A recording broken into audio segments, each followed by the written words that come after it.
राहुल गांधी को चैलेंज करना स्मृति ईरानी को अब महंगा पड़ गया है, लेकिन इतना महंगा पड़ जाएगा यह शायद अमेठी की सांसदया महोदय ने कभी सोचा भी नहीं था।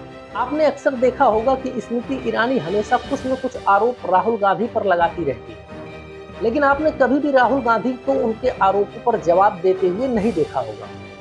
स्मृति ईरानी 4 साल से अमेठी की सांसद है। राज्य में भाजपा की सरकार है और केंद्र में भी भाजपा की ही सरकार है, फिर भी आए दिन राहुल गांधी पर ही आरोप लगाती रहती है, लेकिन अपनी सरकार से वह कभी भी सवाल नहीं करती। राहुल गांधी पर वह बार बार सवाल उठाकर कहीं न कहीं वह मीडिया में बनी रहना चाहती है। हालांकि विकास के नाम पर अमेठी में अब तक केवल वह हर 6 महीने में जाती हैं और खाने के पैकेट बांटकर चली जाती हैं। पिछले 4 सालों से निरंतर यही उनका अमेठी की जनता के लिए किया गया विकास है। अब हाल ही के दिनों में अमेठी वाली चाची स्मृति ईरानी को 440 वोल्ट का झटका लग गया है।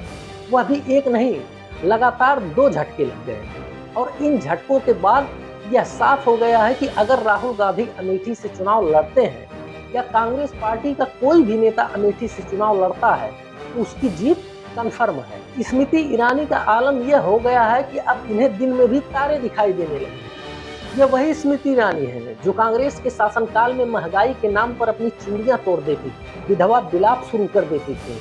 गैस का दाम बढ़ जाने पर यह खुद ही जनता का सिलेंडर अपनी पीठ पर बांधकर उसमें स्वयं ही गैस भर दिया करती थी। लेकिन 9 साल से सत्ता की मलाई खाते खाते अब यह सब भूल चुकी है। खैर, इन मुद्दों पर कभी विस्तार से चर्चा करेंगे।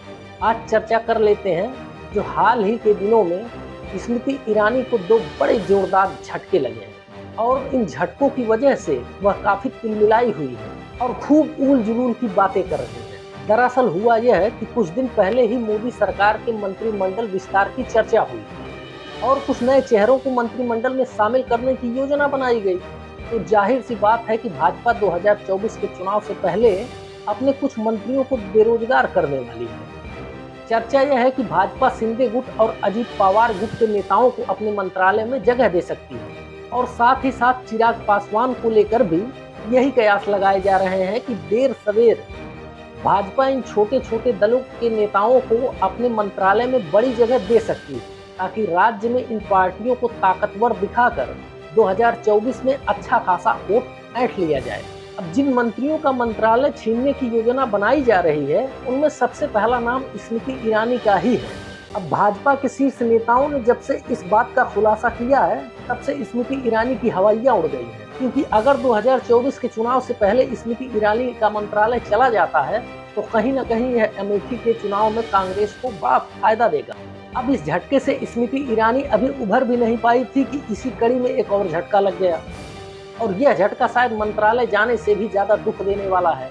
अब हुआ यह कि अमेठी भाजपा के जो लोकल लीडरशिप है उस पर ही स्मृति ईरानी ने गंभीर आरोप लगा दिया। आरोप यह लगा दिया है कि अमेठी भाजपा की जो लोकल लीडरशिप है वह अंदर खाने से ही कांग्रेस के लिए काम कर रही है, ऐसा अमेठी की सांसद महोदया का कहना है।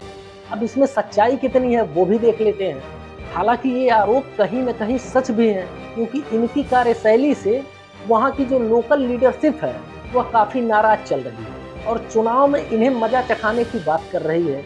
पिछले 4 साल में अगर देखा जाए तो अमेठी की जनता का विश्वास स्मृति ईरानी के इन कथनों की वजह से उठ चुका है और भविष्य में इनकी हार सुनिश्चित है।